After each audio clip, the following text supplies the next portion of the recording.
De ler, ele é um texto que todos nós conhecemos. É um texto que vai narrar a história de um personagem bíblico que é muito falado, é muito pregado, muito ensinado. Esse homem por nome de Naamã. Esse homem por nome de Naamã, ele está agora como capitão do exército do rei da Síria.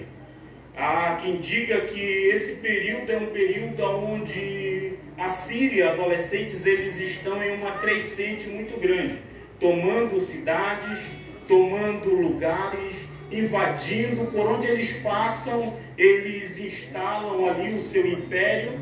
E o texto diz que eles chegam agora, diante de Samaria, e eles fazem da mesma forma, invadem, eles matam, eles saqueiam tudo. E só que naquela investida, naquele dia, Naamã com o seu exército, ele leva cativo uma menina.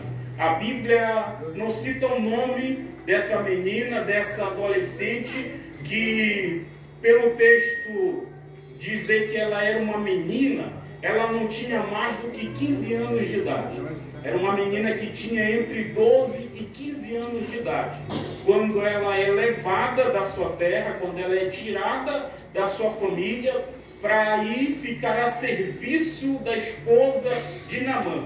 Era comum naquela época, um exército, quando eles invadiam, eles levavam pessoas para trabalhar ao seu favor. E Naamã, ele faz isso naquele dia. Naamã, ele leva uma menina, uma adolescente, que provavelmente nessa investida aqui que Naamã com seu exército eles têm naquela região, provavelmente eles mataram os pais daquela menina, os familiares que ela tinha. Provavelmente essa menina que está a serviço de Naamã, essa adolescente, provavelmente ela agora é uma órfã de pai, ela é uma órfã de mãe. Provavelmente se tinha irmãos, agora ela não tem mais, agora simplesmente ela está na casa daquele que provavelmente foi o autor ou aquele que mandou com que os seus pais, com que os seus familiares, amigos fossem mortos. Imagina só agora a situação dessa menina, uma adolescente. Ela era uma adolescente, uma menina. E só que tinha um porém. A Bíblia diz que esse homem, por nome de Naamã, ele era um homem respeitado, notável.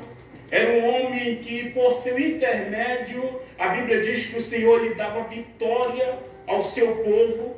Só que a Bíblia diz que, porém, Naamã, ele era leproso. A lepra naquela época era uma doença muito séria, grave, que a qualquer momento esse homem notável, esse homem que carregava muitas patentes, esse homem que por onde ele passava as pessoas o reverenciavam, o respeitavam, a qualquer momento esse homem ele estava correndo o risco de perder tudo aquilo que ele tinha. Todas aquelas mordomias, todo o respeito, todas aquelas honrarias, ele estava correndo esse risco, porque naquela época um leproso, ele não podia estar no convívio da sociedade.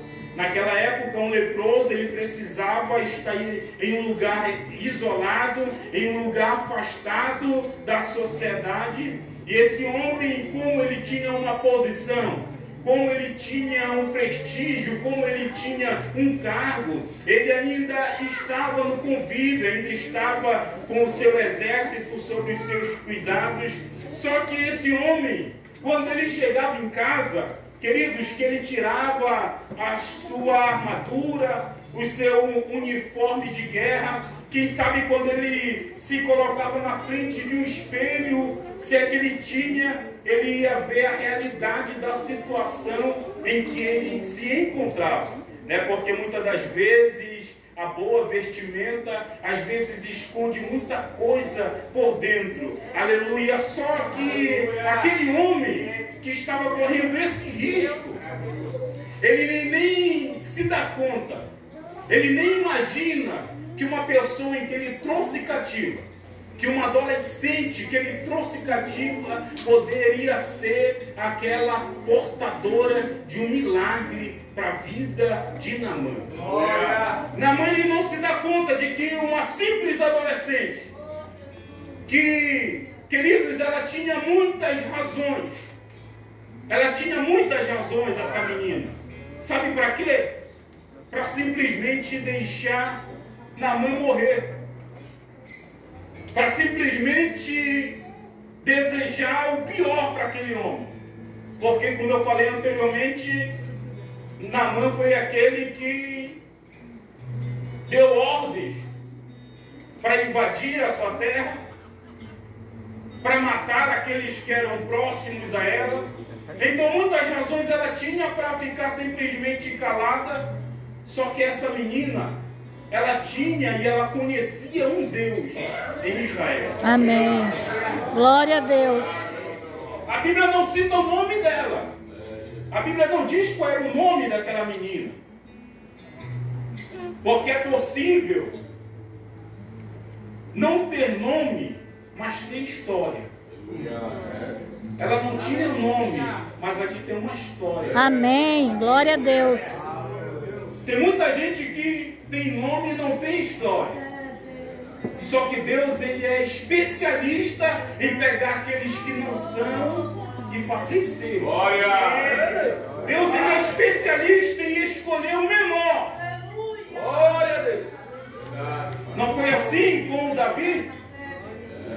Chegou um dia que Deus olhou para o profeta em exercício na época, Samuel, e disse para ele: até quando terás dó de Saul? Até quando terás pena dele, vendo que eu rejeitei? Era aclamado pelos homens, mas era rejeitado por Deus, Saul.